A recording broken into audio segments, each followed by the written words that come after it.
Welcome to news wise. मैं हूं आरिफा नूर। नाजरीन, प्रोग्राम में आज हम सबसे पहले बात करेंगे एक दफ़े फिर एक बहुत बड़े इशू पे, और वो है पाकिस्तान की जो सिक्योरिटी की सूरत हाल है।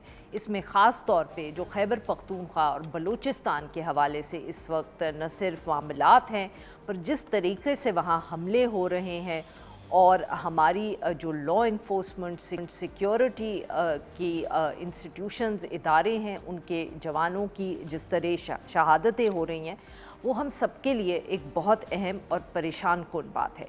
2026 जब से शुरू हुआ है तो ये कहना गलत नहीं होगा कि बहुत ज़्यादा दहशतगर्दी के वाक़यात जो हैं वो सामने आए हैं।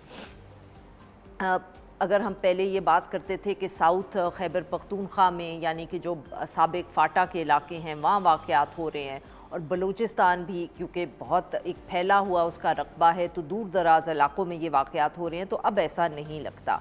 बलूचिस्तान में तो अब वाक़यात हमें क्वेटा शहर के करीब नज़र आ रहे हैं।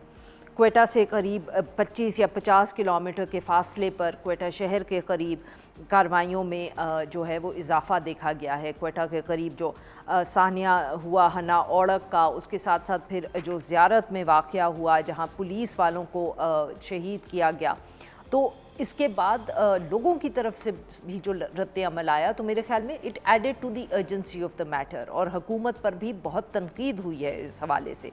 उसके बाद ऑपरेशन शाबान शुरू किया गया, जिसमें हमें बताया जा रहा है कि बलूचिस्तान में 100 से ज़ायद दहशतगर्द जो है वो उसमें मारे जा चुके हैं, मगर उसके बाद भी वाक़यात जो हैं वो तवातर से होते चले जा रहे हैं। ज़िला बरखान में जो है एक पुलिस गाड़ी पर फायरिंग हुई, उसके नतीजे में डीएसपी की हलाकत हुई।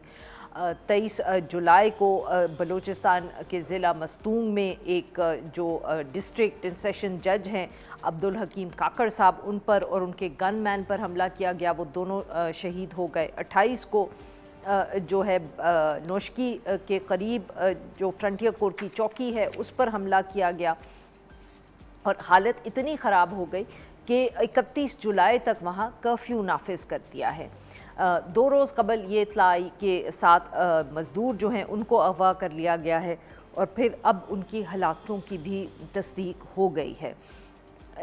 दूसरी तरफ अगर हम अब खैबर पख्तूनख्वा का जिक्र करें, तो वहाँ भी गुज़िश्ता रात को एक बहुत खौफनाक वाक़या हुआ हंगू में, जहाँ शिद्दत पसंदों ने पोस्ट पर हमला किया और तकरीबन 10 के करीब पुलिस एहलकार जो हैं वो शहीद हुए हैं। इसके साथ साथ ये भी और भी वाक़यात जो हैं, स्कूल जो बच्चों के हैं बाजौड़ में, जो शुक्र है बंद थे, उन पर भी हमले हुए हैं। एक तरफ तो सिक्योरिटी की सिचुएशन है, दूसरी तरफ सवाल उठ रहे हैं हमारा जो उनके ऊपर रद्द अमल रियासत का, इन्फोर्समेंट एजेंसीज़ का है, और तीसरा अब जो इत्तलात आ रही हैं कि जो मुख्तलिफ दहशत ग्रुप्स हैं बलूचिस्तान के, जिनके बिल्कुल मकासद फ़र्क हैं, और जो राइट विंग या खैबर पख्तूनख्वा में तालिबान हैं, वो भी आपस में कोऑर्डिनेट कर रहे हैं इस सारे मामले पे, और इसलिए भी शायद वाक़यात बढ़ गए हैं। इन सब इश्यूज़ पे बात करने के लिए हमारे साथ मौजूद हैं एहसान अली टीपू महसूद साहब, डायरेक्टर खुरासान डायरी, और हमें ज्वाइन किया शहजादा जुल्फ़िकार साहब ने, सीनियर सहाफ़ी हैं, क्वेटा से हमारे साथ मौजूद हैं। Welcome to the show gentleman.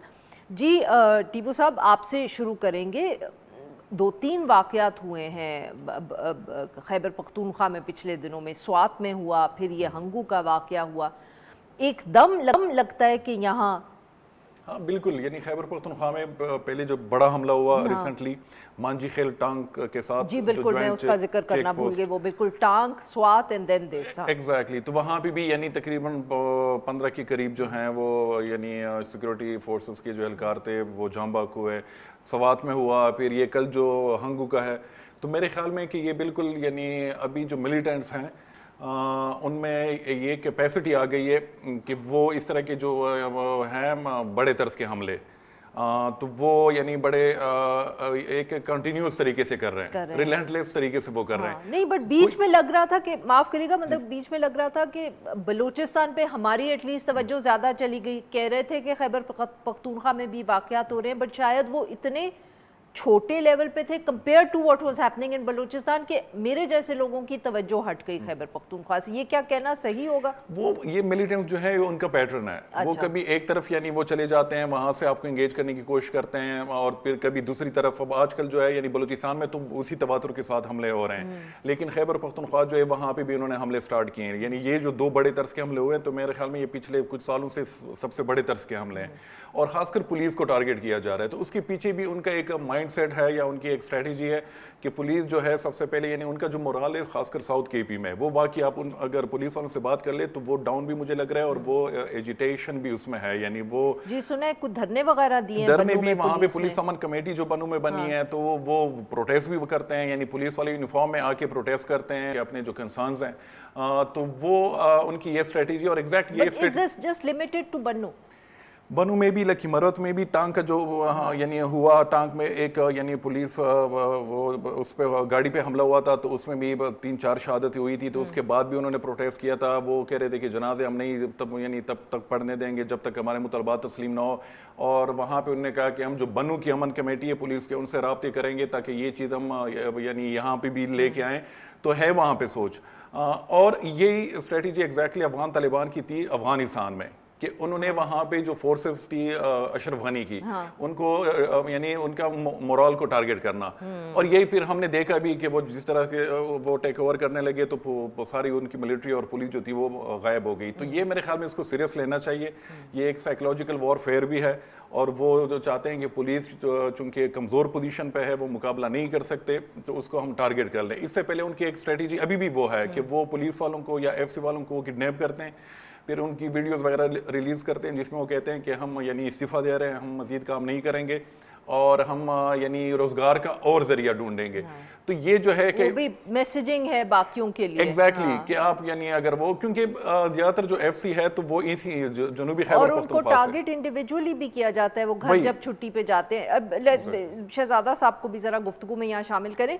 शहजादा जुल्फ़िकार साहब, ऑब्वियसली आपसे पिछले दिनों में भी बात हुई जब बहुत ये वाक़यात हुए बलूचिस्तान में, हुकूमत पे तनकीद भी बहुत हुई। कोई रद्द अमल, कोई हम कहें कि कोई क्लैरिटी आई कि अब आगे करना क्या है, किस तरह इस चीज़ को मैनेज करना है?